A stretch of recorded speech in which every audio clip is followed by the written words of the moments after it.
ఏపీలో చదువుకునే పిల్లలకు కూటమి సర్కారు ఇప్పుడు కొత్త క్వాంటమ్ టెక్నాలజీ మీద కూడా క్లాసులు చెప్పేటట్టు ఇషారయ్యే ఏవోతున్నదట.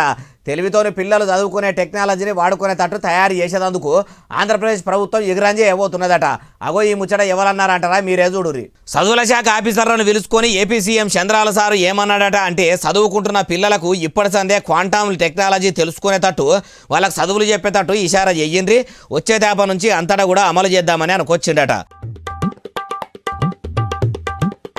ఏపీలో ఏఐసిటీలను కూడా గట్టబోతున్నాం కాబట్టి ప్రతి చదువుకునే పిల్లలకు టెక్నాలజీ మీద పట్టు ఉండాలి. టెక్నాలజీ అంటేనే ఏపీ పిల్లలు యాదికొచ్చేటట్టు తయారు చేయాలని అనుకొచ్చిండట. అయ్యా ఓదికు కూటమి సర్కారుల చదువుల శాఖ మొత్తము సత్రోలు అవుతుంది. సర్కారు పెట్టే బువ్వదిని చాలా మంది బడి పిల్లలు దవాఖాన్ల పాలవుతుండ్రని మొత్తుకుంటారు. సారు మీ కొడుకు లోకేషన్ సారు ఏపీలో ఎడ్యుకేషన్ డిపార్ట్మెంట్ను ఎక్కదీపమోలే ఎలిగించి పేద విద్యార్థుల బతుకుల్లో ఎలుగులు నింపుతాడేమో అనుకుంటే తమరి పుత్రరత్నం అంతా పెద్దగా ఎడ్యుకేషన్ డిపార్ట్మెంట్లో ఎలుము చేసింది ఏం లేదట. గత ప్రభుత్వంలోనే గవర్నమెంట్ బడులు గలీజ్గా ఉన్నాయి. విజనున్న సీఎం అయిన మీకు విద్యాశాఖ మీద పట్టు ఉంటది కాబట్టి బడుల బతుకులు మార్చేస్తారేమో అనుకుంటే తమరి ఏకైక వారసుడు ఎలగబెడుతున్నది కూడా ఏం లేకుంటున్నదట. తమరే పెద్ద మనసు చేసుకుని టెక్నాలజీల మీద పెట్టిన మనసును పాఠశాలల్లో కావలసిన పాయకానలు బాత్రూములు ఉండేటట్టు అట్లనే మంచిబో పెట్టేటట్టు కొంచెమన్నా పెడితిరా అంటే చదువుల శాఖ చక్కగా అయితేదేమో అట్లా కూడా ఆలోచన చేయండి అంటుర్రు ఏ ముచ్చటిన్నోళ్ళు.